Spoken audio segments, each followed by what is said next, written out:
Time now for your forewarned weather with Cedric Haynes. So now we won't say, oh no, the B gates. I know. Right? Cedric and I were talking about it earlier. He said he's done with the sweat. Yes. You don't want to sweat anymore. You got the Salt Lake sweats. Huh? Yeah, you keep carrying those suitcases, be trying to get through. The big gate is a long way away early. It's a little closer now, but I'd like to see it a little more closer. So I know Brian was talking about maybe we'll be able to expand a little and make that even closer for us. So I'm looking forward to that. But I'll tell you what, if you're not flying anywhere, then maybe you still want to look at the skies like Brian did to this earlier today at the sunset. You can see the bright colors here, the orange in the distance there, showing us a nice sunset with a few of those high clouds out there. Here's another shot from Meg Roberts here, looking over from the east bench, looking off towards the west. And you can see, again, some of those high clouds out there. But look at the blues, yellows, orange, vivid colors there. It just looks so nice to be out and about. And this is Chris Williams sending this in from the South Jordan area. You can see, again, looking over the water there, we've got the blue skies, the sun setting below the mountains there, and a couple of these high clouds. But overall, a pretty nice evening out there for us. Hopefully you got a chance to get out there and enjoy some of that nice weather today. 50 degrees outside right now in Logan. We've got 56 in Wendover, 48 in Price, 47 in Vernal. We've got 54 in Hanksville and 52 degrees in Cedar City. We've got a nice 67 even in St. George. So as we look at the weather map, high pressure, the big blue H, is continuing to control our weather pattern, not allowing any weather systems to really come on into the Beehive State for now. We do have some high clouds streaking in from west to east with that west to east flow on the north side of high pressure, but these are not going to produce any rain or any precipitation for us. As we look off towards the west, you can see our next weather maker, this cold front, an area of low pressure off to the north and west. A few more widespread clouds coming in with this system, and that is our next weather maker. So let's track that for you here over the next few days. High pressure, again, keeping us fairly quiet as we go throughout tonight and really throughout most of your Wednesday. We'll see a few of these high clouds trying to stream in, but again, it should overall be a fairly nice day if you have any outdoor plans. We'll notice a little bit of a south breeze kicking in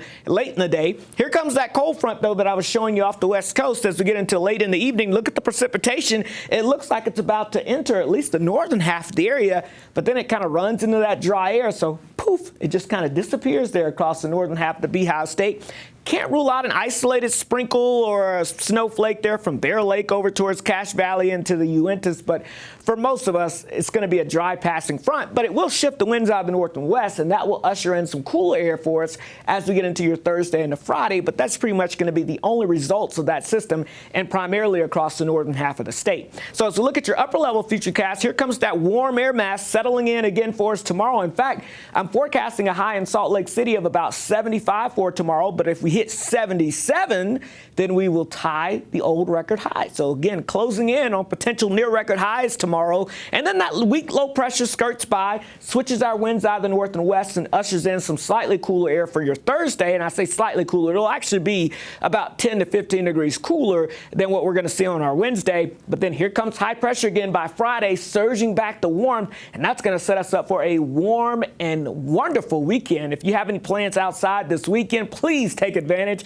of more nice weekend weather with warm temperatures and dry conditions, because we do have our next weather maker lurking in the wings off to the west, and that will move in as we head into the beginning of next week, which happens to be, yes, Halloween week, of course, right? And we're talking about a potential stormier and colder weather pattern. In fact, as we move towards Halloween right now, looking like we're going to be talking about, on average, below average temperatures across the area, and as far as precipitation, wetter than average precipitation chances. So a little early still to give you a trick-or-treat forecast, but what we can say is next week looks to be more active by the time we get towards that time frame. So look at your forecast.